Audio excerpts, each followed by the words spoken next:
বাংলাদেশের অবস্থা ভয়াবহ। সে দেশের হিন্দু সংখ্যালঘু, তাদের বাড়িঘর, ব্যবসা প্রতিষ্ঠান এবং তাদের মন্দির টার্গেট করা হচ্ছে। এবার তো অকপটে স্বীকার করে নিল আমেরিকা। সম্প্রতি একটি পোস্ট সামনে আসে আর সেখানেই বিষয়টা প্রকাশ্যে এসেছে। পোস্টে আমেরিকার তরফে লেখা হয়েছে, বাংলাদেশ যখন তার অন্তর্বর্তী সরকারের শপথ নেবার প্রস্তুতি নিচ্ছে, তখন আমি সমস্ত সরকারি কর্মকর্তা, নতুন প্রশাসন এবং পুলিশ প্রধান এবং বাংলাদেশের জনগণকে দেশ জুড়ে যে সহিংসতা দেখা গিয়েছে তা বন্ধ করার জন্য যথাসাধ্য চেষ্টা করার জন্য অনুরোধ করছি। যার মধ্যে নৃশংসভাবে টার্গেট করা হয়েছে দেশের হিন্দু সংখ্যালঘু, তাদের বাড়িঘর, ব্যবসা প্রতিষ্ঠান এবং তাদের মন্দির। সহিংসতা বন্ধ করতে হবে এবং বাংলাদেশের জনগণকে জাতি হিসেবে এগিয়ে যেতে সাহায্য করার জন্য দায়ীদের অবশ্যই বিচারের আওতায় আনতে হবে। আমি মার্কিন পররাষ্ট্র দপ্তরের সঙ্গে সমন্বয় করে বাংলাদেশের উন্নয়ন ঘনিষ্ঠভাবে পর্যবেক্ষণ করতে থাকব।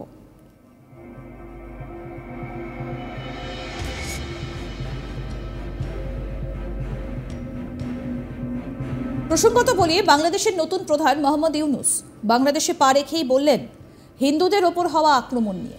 এদিন মোহাম্মদ ইউনূস বলেন, আসার সময় শুনলাম মানুষ মানুষকে আক্রমণ করছে, অফিস আদালত আক্রমণ করছে, হিন্দু বৌদ্ধ সবার ওপর আক্রমণ করছে। এগুলো হলো ষড়যন্ত্রের অংশ, এগুলো হলো শত্রু। আইন শৃঙ্খলা নিজের হাতে নেওয়া ঠিক না। আইন শৃঙ্খলা বাহিনী এমন হবে যাতে আমরা নিশ্চিন্ত থাকব। আপনারা আমার ওপর আস্থা রেখেছেন, দেশবাসীর কাছে আবেদন, আমার ওপর যদি ভরসা রাখেন কারোর ওপর হামলা হবে না, না হলে আমাকে বিদায় দেন। আপনাদের বিশৃঙ্খলা থেকে দেশকে রক্ষা করব।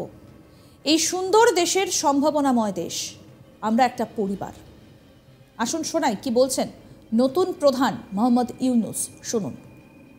এর মধ্যে আমরা শুনলাম, আসার পথে শুনে আসছি যে এখানে আইন শৃঙ্খলার ব্যাঘাত হচ্ছে, মানুষকে আক্রমণ করছে, ঘরবাড়ি জ্বালিয়ে দিচ্ছে, সম্পদ জ্বালিয়ে নষ্ট করছে, চুরি করছে, দিয়ে যাচ্ছে, অফিস আদালতে আক্রমণ করছে, সংখ্যালঘুদের উপর আক্রমণ করছে, হিন্দু বৌদ্ধ খ্রিস্টান আহমদিয়া সবার উপর আক্রমণ করছে। এগুলো হলো ষড়যন্ত্রের অংশ, এগুলো হলো অগ্রগতির বড় শত্রু। আমাদের যে যাত্রা শুরু হলো সেই যাত্রার শত্রু। কাজে এই শত্রুকে যাতে রোধ করা যায়, তাদেরকে বুঝিয়ে শুনিয়ে হোক, তাদেরকে আইন শৃঙ্খলার হাতে দিয়ে হোক, এটা বোঝাতে হবে। তাকে মেরে পেটে এটা ঠিক না, আইন শৃঙ্খলা নিজের হাতে ঠিক না। তাকে আমাদের আইন শৃঙ্খলা বাহিনী এমন হতে হবে, তাদের হাতে সুপর্দ করলে আমরা নিশ্চিন্ত থাকবে তার একটা বিহিত হবে। এমনগুলো আমরা হাতে দিয়ে দিলাম, 2 টাকা নিয়ে আবার ছেড়ে দিল, এটা যেন আবার না হয়। তা আমাদের সেই আস্থাটা আমাদেরকে আনতে হবে। কাজে আইন শৃঙ্খলা যখন আমাদের প্রথম কাজ, এই আইন শৃঙ্খলা ঠিক না হওয়া পর্যন্ত এটা আমরা অগ্রসর করার জন্য পদক্ষেপ নিতে পারবো না। আপনারা আমার উপরে আস্থা রেখে আমাকে জানিয়েছে, ছাত্ররা আমাকে আহ্বান দিয়েছে, সেটাতে আমি সাড়া দিয়েছি। দেশবাসীর কাছে আমার আবেদন, আপনারা যদি আমার উপরে বিশ্বাস রাখেন, আমার উপরে ভরসা রাখেন, তাহলে নিশ্চিত করেন যে দেশে কোনো জায়গায় কারো উপরে হামলা হবে না। এটা আমাদের প্রথম দায়িত্ব।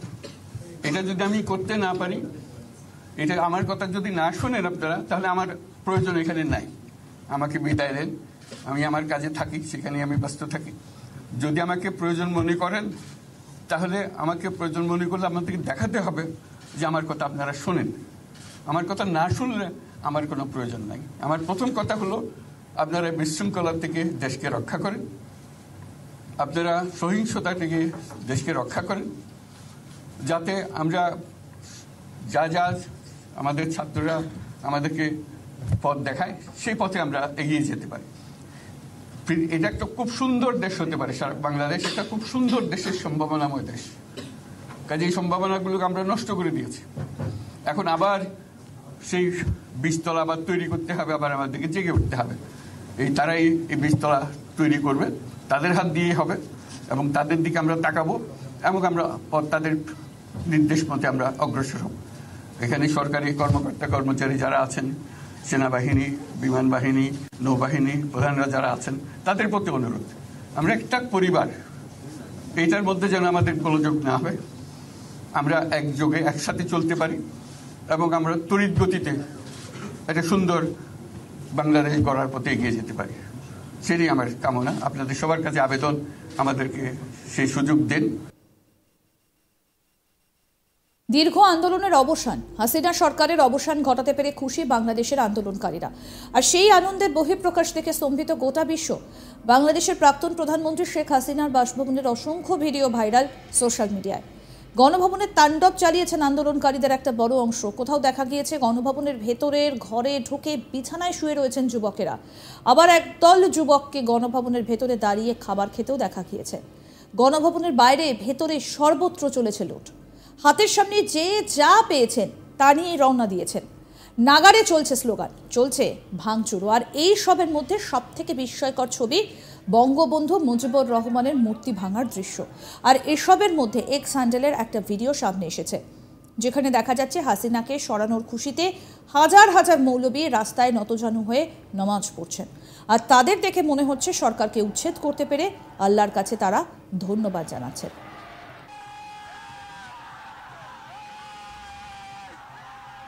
সোমবার 5ই আগস্ট প্রধানমন্ত্রীর পদে ইস্তফা দিয়ে দেশ ছেড়েছেন শেখ হাসিনা। আর তারপর থেকেই যেন পুরোপুরি বদলে গিয়েছে বাংলাদেশের পরিস্থিতি। বাংলাদেশের প্রধানমন্ত্রীর বাসভবন, গণভবন তো বটেই, দেশের সংসদ ভবন, প্রধান বিচারপতির বাসভবন সহ একাধিক সরকারি প্রতিষ্ঠানে ব্যাপক ভাঙচুর এবং লুটতরাজ চলে।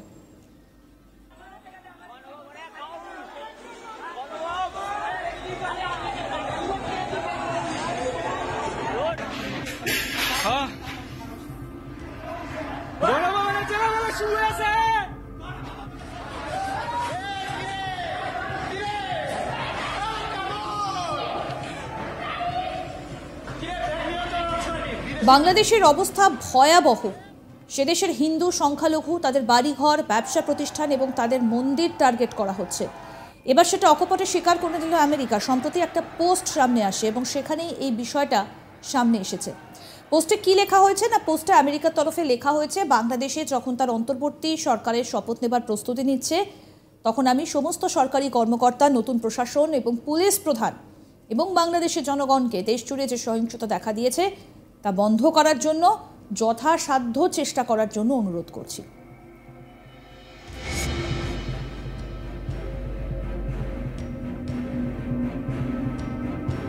যার মধ্যে নৃশংসভাবে টার্গেট করা হয়েছে দেশের হিন্দু সংখ্যালঘু, তাদের বাড়িঘর, ব্যবসা প্রতিষ্ঠান এবং তাদের মন্দির।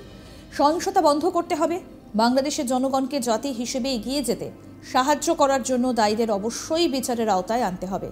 আমি মার্কিন পররাষ্ট্র দপ্তরের সঙ্গে সমন্বয় করে বাংলাদেশের উন্নয়ন ঘনিষ্ঠভাবে পর্যবেক্ষণ করতে থাকব।